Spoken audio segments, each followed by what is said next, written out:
Assalamualaikum dan salam sejahtera. Anda sedang menonton Sekilas Fakta 27 Ogos 2020 bersama saya Syazwana Amir.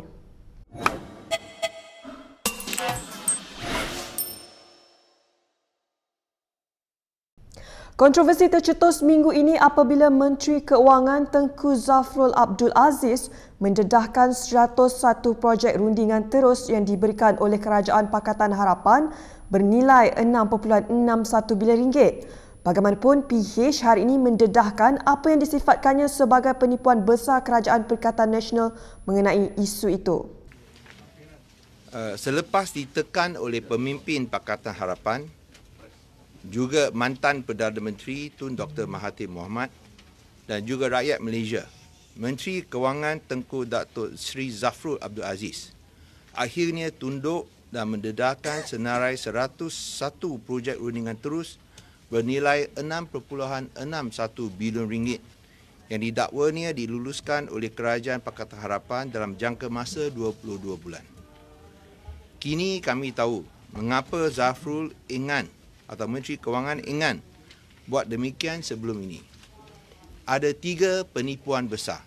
Menurut Lim, sebahagian besar daripada jumlah 6.61 bilion ringgit itu merupakan projek-projek yang diwarisi serta kontrak untuk bekalan atau perkhidmatan yang dilaksanakan semasa pentadbiran Barisan Nasional. Berapakah jumlah sebenarnya projek rundingan terus yang diluluskan oleh Pakatan Harapan? Inilah jawapannya. 352 juta ringgit. Bukanlah 6.61 bilion ringgit. Hanya jumlah 352 juta ringgit merupakan perolehan baru rundingan terus yang dilaksanakan oleh Kerajaan Pakatan Harapan. Lim kemudian menyenaraikan 5 projek yang diwarisi tersebut dengan yang terbesar merupakan projek Fasa 2, landasan berkembar Lembah Kelang KVDT2 yang membayar daya maju LTAT Sdn Bhd sebanyak 4.475 bilion ringgit. Sementara itu, Menteri Keuangan Tengku Zafrul Abdul Aziz meminta supaya isu 101 projek rundingan terus di bawah pentadbiran Pakatan Harapan tidak dipolitikkan. Katanya pendedahan itu dilakukan atas dasar mendukung ketelusan. Beliau turut menjelaskan rundingan terus adalah dibenarkan di bawah Seksyen 6-1 Akta Tata Cara Kewangan 1957, Semakan 1972. Semalam, Kementerian Kewangan mengeluarkan senarai kementerian dan jabatan yang mendapat kelulusan 101 projek kerajaan yang diperoleh secara runding terus bernilai 6.61 bilion ringgit yang diluluskan ketika pentadbiran PH.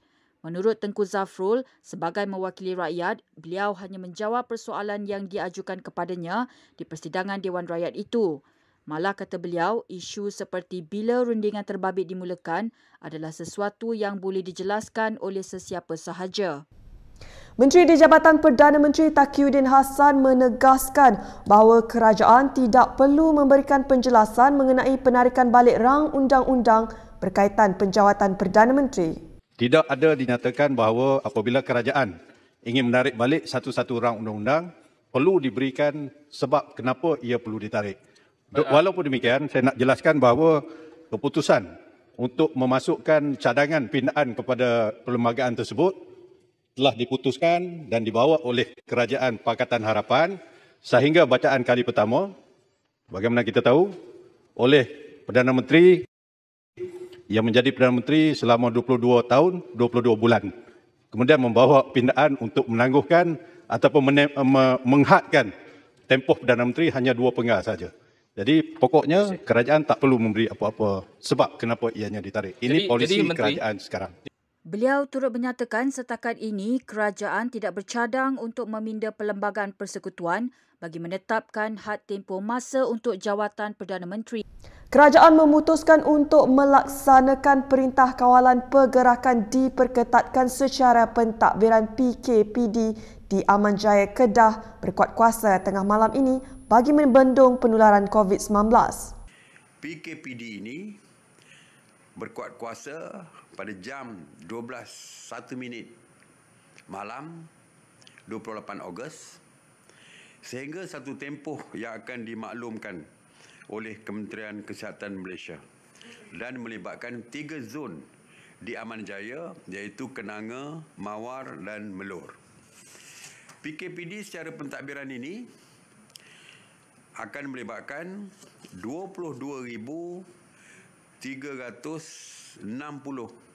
individu, iaitu 260 melibatkan juga 265 rumah, dan kesemua individu akan disaring oleh petugas Kementerian Kesihatan Malaysia. Dengan berkuat kuasanya PKPD, penduduk di zon terlibat tidak dibenarkan keluar dari zon masing-masing, manakala orang luar tidak dibenarkan masuk. Tempat awam seperti masjid, rumah ibadat lain, sekolah dan premis perniagaan akan ditutup kecuali premis yang menyediakan perkhidmatan penting seperti kedai runcit, klinik dan farmasi. Kementerian Kesihatan memaklumkan 5 lagi kes baru COVID-19 dilaporkan setakat tengah hari tadi, menjadikan jumlah keseluruhan kes sebanyak 9,296. Sementara itu, jumlah kes aktif menurun kepada 177 kes, berikutan 16 kes disahkan pulih. Ingin dimaklumkan daripada 5 kes baru yang dilaporkan hari ini, 2 kes adalah kes import yang telah mendapat jangkitan di luar negara, iaitu negara Filipina dan Mesir yang melibatkan warga negara Malaysia. Dan kedua-dua kes ini dilaporkan di Selangor. Kesemua 3 kes penularan di dalam negara pula adalah di kalangan warga negara Malaysia yang dilaporkan di negeri Melaka, iaitu 2 kes saringan sebelum menjalani pembedahan di Hospital Angkatan Tentera Malaysia di Kem Terendak di Melaka, dan 1 kes saringan bergejala iaitu batuk dan sakit tekak juga di Hospital Angkatan Tentera Kem Terendak di Melaka. Dr. Mahathir Mohamad hari ini mempersoalkan kedudukan bersatu berikutan keputusan UMNO untuk bertanding di semua kawasan yang ditandingi oleh Bersatu dan dimenangi UMNO. Bekas pengerusi Bersatu itu mengemukakan retorik itu di blognya hari ini. Ahli Parlimen Langkawi itu mengulas laporan berita yang menyatakan bahawa Majlis Tertinggi UMNO memutuskan bahawa parti itu akan bertanding untuk merebut kembali kerusi yang kalah dan tidak akan memberikan satu kerusi kepada Bersatu. Dalam catatan blognya hari ini, Mahathir merujuk kepada Menteri dan Timbalan Menteri Bersatu yang tidak disebutkan nama, yang menurutnya keadaan itu tidak menjadi masalah kepada mereka selagi mendapat gaji dan elawan yang besar. Mahathir juga secara sinis mengucapkan selamat tinggal kepada parti yang diasaskannya itu dengan menyatakan asas perjuangan ahli parti itu kini hanyalah didorong oleh wang. Baiklah, sekian sahaja daripada saya, Syazwana Amir, untuk sekilas fakta.